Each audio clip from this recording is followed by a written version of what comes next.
kids, welcome back to Uncle Fezzi's Bad Decision Body Shop, also known as the INEOS Upgraders, or Upfitters. So, I went online and I didn't even have to go online to figure it out. The Quartermaster's got a little bit of a wide berth when it needs to turn. It reminds me of my old 92 Dodge, or 1990 Dodge, full-size Dodge. Thing has its own, turning radius. So I cranked the, one of the internet fixes is you crank in the steering stops. I didn't go crazy. I didn't crank them in all the way, but I cranked them in pretty far. Now, one of the side effects of doing that is you overextend the steering stabilizer, the factory one, which apparently is actually more robust than it needs to be. So, why not spend more fucking money on a brand new car? I went and bought this Fox steering stabilizer, which is recommended by multiple people, not just the guys that sell them, to fix this problem. Apparently INEOS has addressed the problem in the 2026 models. I bought a leftover. Man, what can I say? I saved a lot of money doing that. Let's put it this way. I saved a lot more than the $500 than this thing cost. So I actually did open the box, but it looked like a bunch of shit in it, so I didn't open it all the way. So this basically is just a giant shock absorber. Now, allegedly, and we shall see, this was built specifically for this company, Agile Off-Road, as a direct fold-in replacement. No brackets, nothing. It's supposed to be direct fit. We'll see if it's a direct fit. It's got instructions. Direct replacement installation guide, INEOS Grenadier 24 on. Performance Series ATS stabilizer. Ooh, a new sticker. Scan for manual. I don't think we need the manual, but we're going to put the sticker up in a minute because everybody knows Uncle Fezzi likes stickers. Interesting. Seems like a bit of a waste. There, that's it. All right.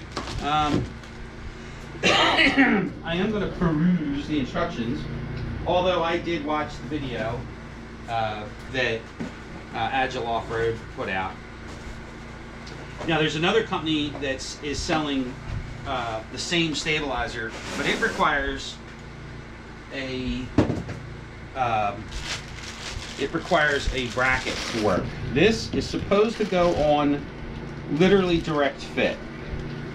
So it has a little rubber dooflicky here and a bushing, which looks like those two go together. I'm gonna cut those off, put them in my pocket, and forget where I put them. Now, this is supposedly set from the factory, or set from the factory / set from the guys at Agile. So this requires nothing. It requires nothing from me, and I like nothing from me because, quite frankly, I'm fucking lazy.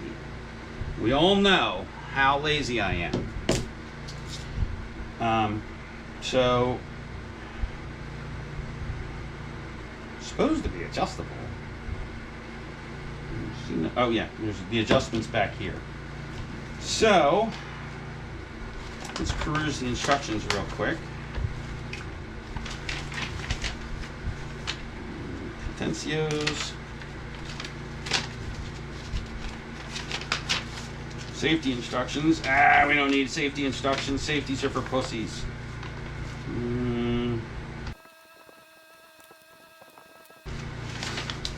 Well, it doesn't actually tell me what I want. To know which is what the size of the bolts are. No big deal. I'll wander out there. I think it's a 17 and an 18, or 17 and a 19. It's one size that I don't have in a socket or a wrench. All right, so I think I'm just going to go throw this thing on. I'm going to go watch the video, actually.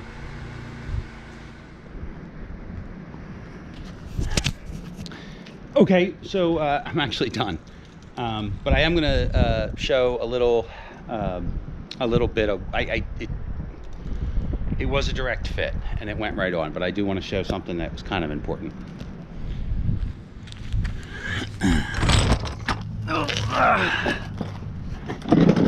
Now I know this isn't,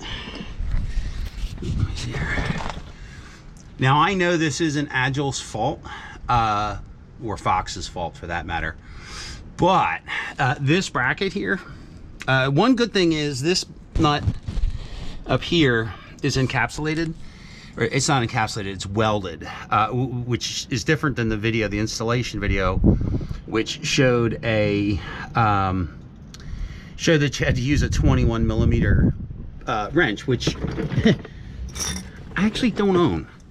That's going to get corrected the next time I'm at Lowe's or Home Depot or someplace that sells wrenches, or the Snap-on truck if I wave them down. So this bracket here, actually, this bracket right here, this bracket was actually crushed a little bit. So when I went to go put this piece on, when I went to go put it on, it didn't fit. So I did two things. One is I stuck a wrench in here. I stuck a wrench in the hole and just gave it a little twisty down, or actually twisty this way, and spread it out a little bit. That still wasn't enough. So in here, I'm not taking it back apart. In here, there's a metal sleeve. The metal sleeve's actually two parts.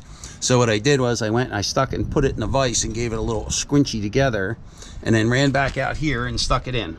This one over here is interesting in that it has rubber, it has a rubber O-ring on either side of this thing. My assumption is to keep it, so this is the spacer that comes with it, and then there's another spacer, but there's a little rubber O-ring in there that my assumption is to keep it from squeaking.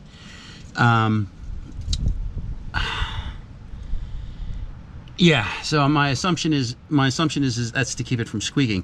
Problem is you can't use a torque wrench on it. Believe it or not, I actually got a torque wrench out for this project, which I didn't need anyway. So you need an 18 and a 21 millimeter socket and an impact gun and zing bang bing boom, a vise, and $100,000 worth of Snap-on tools, and you can do this job in 15 minutes. Post-editing Uncle Fezzy here. So I took the truck for a test drive, and I'm not going to say it didn't work. It did work. So what it does, I should probably take it out and drive it around, but I don't really need to do that. So one of the major complaints with the steering in the INEOS is that it doesn't return to center. The truck itself drives like it was designed, which is a 1999 like Suburban with a standard, or a Jeep Wrangler, or an old Defender 90, or an old Jeep Wrangler or a CJ with a steering box. So when you make a hard turn to lock and then go forward, the steering wheel, it recenters, but it doesn't come all the way back, because the original factory steering stabilizer is a little bit beefier than it needs to be for regular on-road driving. That's why the new one's adjustable. I drove it around. I had cranked the steering stops in. So what happens with the steering stops is when you crank the steering stops in, you overextend the factory steering stabilizer. The new one is designed to go a little bit further, which helps with that. So it did tighten up the turning radius considerably. As for returning it to center, it does return it to center just a little bit easier than it did before. I'm a 10 and 2 guy when I drive. I've been driving shit boxes since 1987. My first car was a 72 MG, so I'm familiar with shit boxes. And I was a mechanic, so I've driven everything on the road. If it's got wheels, chances are I've driven it some way, shape, or form. I'm not saying don't buy it, because it did help. I bought it more for my wife than I bought it for myself. She's driven it once. She drove it with the old steering stabilizer. She drives like this anyway. So it's. I'm not going to say don't waste your money because I think it was a nice upgrade. I think it worked. One thing I did notice is the steering itself is now seemingly lighter, if that makes any sense. So you don't. Yeah, the steering seems slightly lighter. I didn't do a long drive. I drove up. I live on a cul-de-sac, so actually I drive down to the cul-de-sac and I turn around and I come back to my house. The cul-de-sac is fairly tight. I did notice after turning the steering stops in without switching out the uh, uh, steering stabilizer, I noticed when I would go to lock, the steering would just kind of want to push it back. I'm not sure if that's the steering stabilizer or just the nature of drive or just the nature of running a steering wheel all the way to lock. Um, the other thing was when I pull out of the end of my driveway, I was running over my neighbor's grass. I don't do that anymore. And it's not because I figured out that I have to hug the post on the way out. It's just because it is significantly tighter. So, eh, I'm not going to, like I said, I can't say don't buy it. I would buy it. I'd buy it again. I'm curious to take it for a long ride. The other thing is I did drive to Napa, which is about almost exactly a mile and a half away, through like towny streets with some tight places, parking on both sides. It's the steering definitely feels different, but I'm gonna say I'm not sure whether or not it feels better. What I might do is actually put another click on. I'm gonna read the instructions. I might actually put one or two more clicks to make the steering just a little bit stiffer again.